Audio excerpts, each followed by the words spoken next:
প্রিয় চাকরি প্রত্যাশী ভাই বোনেরা, আমরা এখন দেখব আয়কর গোয়েন্দা ও তদন্ত ইউনিটের অফিস সহায়ক পদের লিখিত গণিত প্রশ্নের সমাধান। আমাদের প্রশ্ন নম্বর শুরু হবে 11 নম্বর অঙ্ক দিয়ে। আমাদের 11 নম্বর অঙ্কে বলা আছে 100 টাকায় 10টি লেবু কিনে 20টি লেবু 220 টাকায় বিক্রয় করলে শতকরা কত লাভ বা ক্ষতি হবে। শতকরা কত লাভ বা ক্ষতি হবে। তো 100 টাকায় 10টি লেবু কিনে 200 টাকায় 20টি লেবু 220 টাকায় বিক্রয় করলে, তো আমরা এখন এই 20টি লেবু আগে আমাদের ক্রয় করতে হবে। তাহলে আমরা লিখি 10টি লেবুর ক্রয় মূল্য 100 টাকা। সুতরাং একটি লেবুর ক্রয় মূল্য কত হবে? 100/10। আর এখানে আমরা 20টি লেবু কিনবো, 20টি লেবুর ক্রয় মূল্য আমাদের কত হবে? 100 × 20 ডিভাইড বাই হচ্ছে 10, 10 দুগুণে 20, 200 টাকা। তো আমরা 20টি লেবু ক্রয় করলাম হচ্ছে 200 টাকা দিয়ে। তো এখন 20টি লেবুর বিক্রয় মূল্য কত হবে? 20টি লেবুর বিক্রয় মূল্য হচ্ছে আমাদের 220 টাকা। সুতরাং লাভ কত? 220, ক্রয় মূল্য হচ্ছে 200। এটা হচ্ছে বিক্রয় মূল্য, এটা হচ্ছে ক্রয় মূল্য। তো আমাদের লাভ হবে কত? 20 টাকা। আমাদের লাভ বা ক্ষতি সবসময় আমরা হিসাব করি কার উপরে? ক্রয় মূল্যের উপরে। সবসময় হিসাব করি কার উপরে? ক্রয় মূল্যের উপরে। তো আমাদের ক্রয় মূল্য হচ্ছে কি? 20টি লেবুর ক্রয় মূল্য হচ্ছে 200 টাকা। এই 200 টাকায় আমাদের যদি ক্রয় মূল্য হয়, আমরা বিক্রি করলাম 220 টাকা, তাহলে আমাদের লাভ হলো কত? 20 টাকা। শতকরা লাভ, এই যে 200 টাকা, 200 টাকা দিয়ে কিনলাম, 200 টাকায় লাভ হলো কত? 20 টাকা। এখন 100 টাকায় লাভ হবে কত? 2 ভাগ হচ্ছে 10, 10%। 10% লাভ হলো। এটাই হচ্ছে আমাদের এই প্রশ্নের উত্তর। এভাবে আপনারা লিখে দেবেন। উত্তর হচ্ছে 10%। শতকরা কত? 10% লাভ। 10% লাভ হয়েছে। আমাদের পরবর্তী প্রশ্ন হচ্ছে 12 নম্বর প্রশ্নে বলা আছে একটি সমকোণী ত্রিভুজের। তো আমরা একটা সমকোণী ত্রিভুজ আঁকি, এরকম করে একটা সমকোণী ত্রিভুজ আঁকি।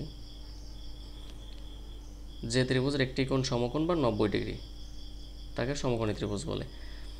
অতিভুজ হচ্ছে 13 মিটার, এই অতিভুজ হচ্ছে 13 মিটার, ও লম্ব হচ্ছে 5 মিটার, এই লম্ব হচ্ছে 5 মিটার। ওই ত্রিভুজের ভূমির দৈর্ঘ্য কত? এই ভূমির দৈর্ঘ্য বলা আছে। ভূমির দৈর্ঘ্য আমাদের বের করতে হবে। তো আমরা এখন লিখি যে দেওয়া আছে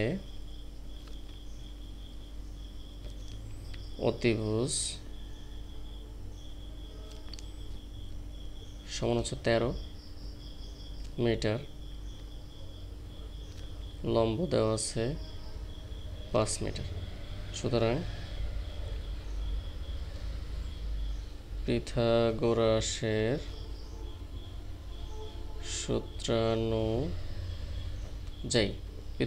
অনুযায়ী আমাদের কি আছে? পিথাগোরাসের সূত্রে কি আছে? যে অতিভুজ স্কয়ার সমান হচ্ছে ভূমি স্কয়ার প্লাস হচ্ছে লম্ব স্কয়ার। এই গেল। তো অতিভুজ হচ্ছে আমাদের কত? 13, স্কয়ার দিয়ে দিই 13। ভূমি দেওয়া নাই, প্লাস লম্ব দেওয়া আছে কত? 5। তো 13 আমাদের কত হবে? 169।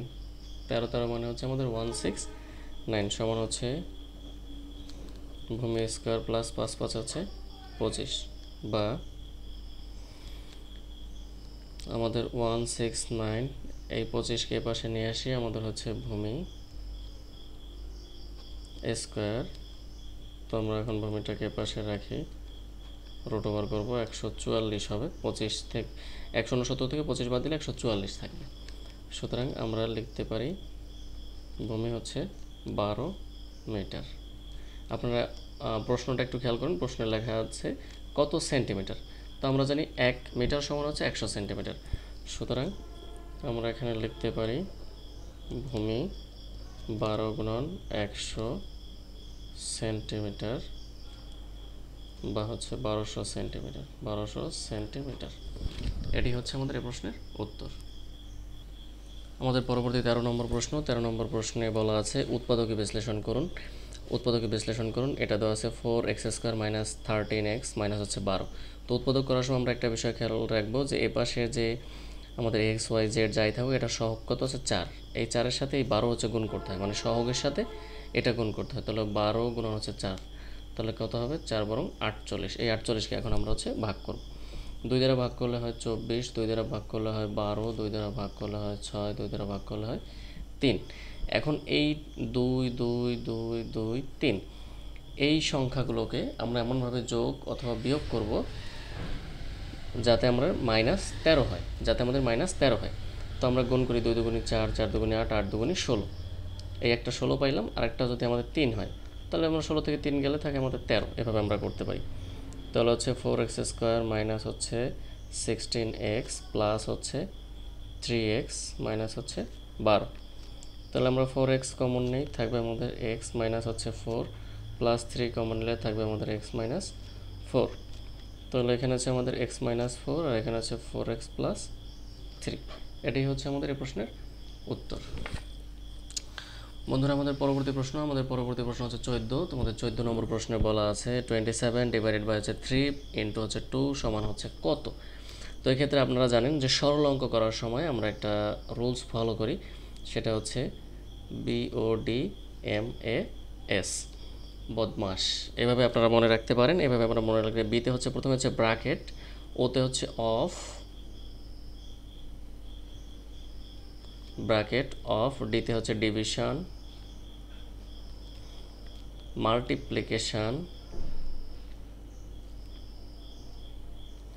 দ্যাট মিনস হচ্ছে গুণ, এটা হচ্ছে ভাগ, এটা হচ্ছে এর, এটা হচ্ছে ব্র্যাকেট। তারপর হচ্ছে এতে হচ্ছে অ্যাডিশান, এটা হচ্ছে সাবট্রাকশন, এটা হচ্ছে যোগ, এটা হচ্ছে বিয়োগ। এটা হচ্ছে আমাদের সরল অঙ্কের একটা নিয়ম। তো ফার্স্ট অফ অল আমাদের কি আসে ব্র্যাকেটের কাজ, ব্র্যাকেট এখানে নেই।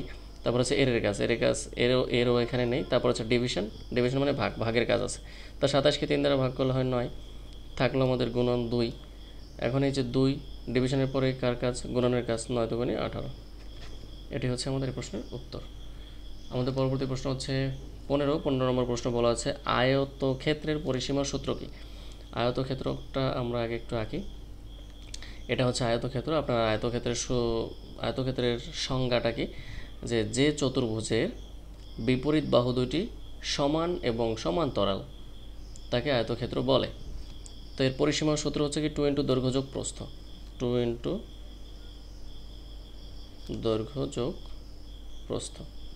এখন আসেন পরিসীমা ব্যাপারটা কি। পরিসীমা জিনিসটা কি, পরিসীমা জিনিসটা হচ্ছে এই 4টা বাহুর যোগফল, এই এক বাহু, এই এক বাহু, এই এক বাহু, এই এক বাহু, এই 4টা বাহু যোগ করলে যে যোগফল হবে সেটা হচ্ছে পরিসীমা।